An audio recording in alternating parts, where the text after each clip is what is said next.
creator of Dry It, Can It. I'm not a professional, I'm a homemaker, but I like to share with you tips, tricks, and recipes that I use and that I make for dehydrating food, freeze-drying food, and canning food. Today, I want to share with you a recipe for Southwest rice and beef bowls, which can be made with either dehydrated food or freeze-dried food. Now, I'm using all freeze-dried food today, but you absolutely can use dehydrated food with two caveats. One, I'm going to be using ground beef. Technically, you probably can dehydrate your ground beef in a dehydrator, but if you do so, be sure to rinse off the grease really well and dehydrate it at 160 degrees. I would not store that more than a week or so in a container, and I would put it in the freezer to keep it longer than that. So you might want to substitute fresh ground beef for that.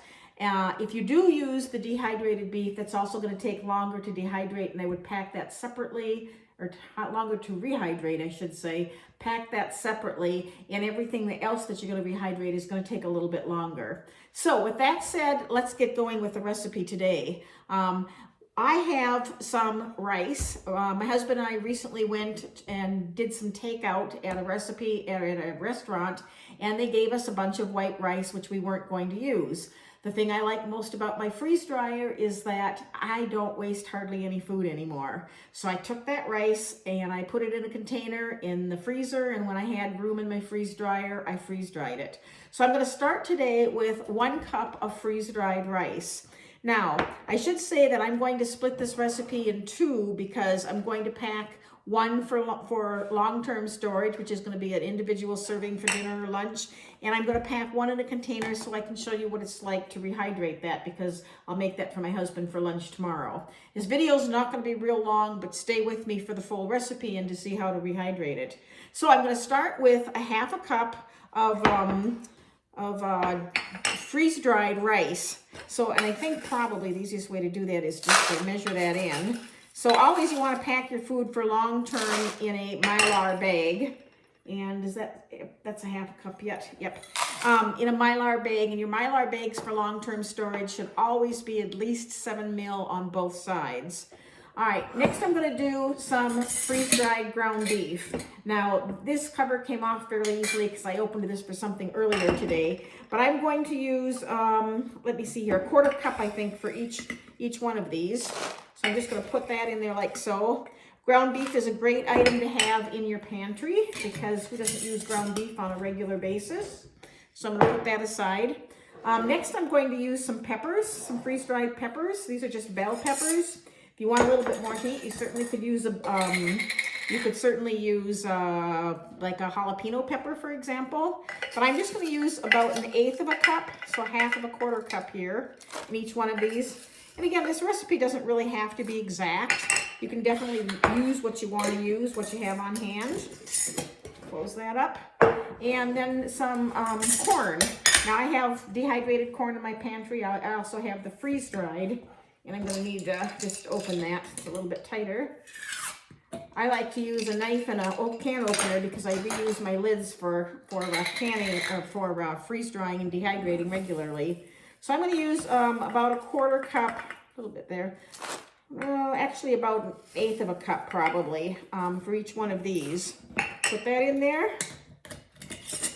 And then I'm going to use some tomato powder. I like to take leftover tomatoes that I have in the freezer, as well as canned tomatoes, canned tomato sauce, put it in the freeze dryer. I really like having tomato powder on hand simply because you can use this to make tomato paste or tomato sauce by just adding water to whatever thickener or to whatever thickness you want.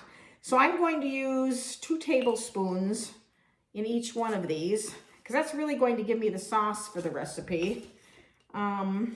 And again, I cut this recipe down just to kind of match what I had for rice. And I will, at the end of this video, show you what the recipe is completely, as well as how to rehydrate that. So again, I'm going to do one for long-term storage because it's the rice I had available, and one to show you. I took some spices and I put those in little packets ahead of time so you did not have to watch me measure all of that. So I will tell you what I used for that. Again, I had to break the recipe down. I used, in each one of these, which are single servings, I used 1 teaspoon of onion powder, a 1/4 teaspoon of garlic powder, a 1/4 teaspoon of paprika, smoked paprika if you have it is fine, 1/8 of a teaspoon of cumin. I like cumin, it kind of gives it an earthiness. And I used 1/8 a teaspoon of chili powder and a 1/4 teaspoon of salt. So that really is all there is to this. This, I'm going to add an oxygen absorber, and I'm going to label that and put this into long-term storage, and I'll be sealing the pouch. This, I'm going to put a cover on, and I'm going to make this for my husband for lunch tomorrow, and I want you to stay tuned, and I will show you very quickly how to rehydrate this and the amount of water to use, as well as give you the full recipe. In the meantime, I'd really appreciate if you subscribe to my channel in the lower right corner. Thumbs up if you like recipes and you want me to show more recipes. That's always appreciated. If you have questions, put them in the comments below. But if you watch the rest of the video, I will give you the full recipe as well as the different quantities. And I'm going to try and have this in a format that you can print out, store on your computer, or just copy with paper and pencil. So I'll be right back with technically tomorrow to show you how I'm going to make this. It is lunchtime. So to rehydrate this, I need to think about 2 things. One, I have a mix of ingredients that generally need a little bit different amounts of water to rehydrate. Meat is generally going to absorb what it needs, and then it's going to, not absorb anything further. Rice, I usually will use a 1-on-1, meaning if I have a cup of freeze-dried or dehydrated rice, then I'll add a cup of hot water. Vegetables are the tricky ones. If I'm doing those by themselves, I can just add a bunch of hot water, drain out what I don't need, and I'm done. But I really don't want to end up with a soup here. And as a general rule, vegetables are kind of about 1 to 1/2. So if I had a cup of vegetables, I would want about 1/2 a cup, maybe 3/4 cup of water to rehydrate those, depending upon what vegetable I'm working with and if it's dehydrated or freeze-dried. So what I'm going to do is I'm going to take my vegetables, or my Southwest bowl here that I was going to make for my husband for lunch, and I'm going to add that. And I have, I need to put my glasses on. I have about 1 1/4 cups of food here. So I expect that to come up to about 2 cups when I'm done. Now I have 1 1/4 cups, and I think I want to start with about a cup of water, a little bit more. I have some boiling water. Sometimes you're going to use cold, sometimes you're going to use warm. This is going to be a hot meal, so I want to use hot water, but you don't necessarily always use that. So I'm using just a little bit more than a cup of water here. I'm going to add all of that. Now that looks like a lot initially. It looks soupy, to be honest with you, but your rice and your vegetables are going to absorb a lot of that. But I am going to hold at that point. So I added about 3/4 of a cup, and I'm going to cover that, and I'm going to let that rest. So let's see what that looks like in just a couple minutes. All right, after 8 minutes, I'm at a good place, and I did not add any more water. So I ended up with just a little bit more than 3/4 of a cup of water. And I had to think about why was that. Now, I could tell when I was adding water that I was at a place where I needed to stop adding water. And I went back and I looked at the recipe, and I had, 1 cup of rice and about a cup of vegetables. And given that my vegetables only absorb about half as much water, that kind of told me what I needed to do, and it made sense to about 3/4 of a cup.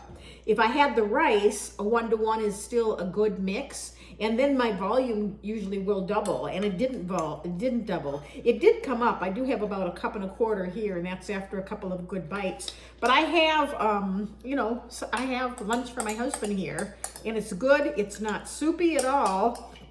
It's really tasty, and it's quick and easy.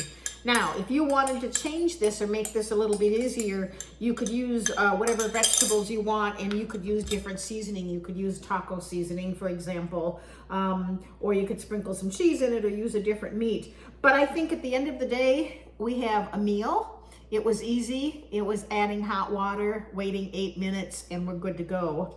So let's see how this tastes.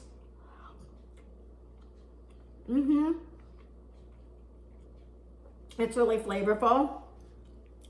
Definitely has that Southwest taste. I better not eat all of it. Randy's going to want some. That said, this is really good. This is a win.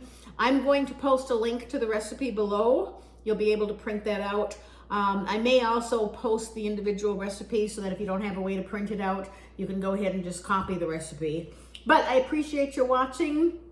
Please subscribe to the channel to get more videos and more recipes to get notified, and then you can use and watch what you want to watch. So thanks for watching, and we'll see you next time.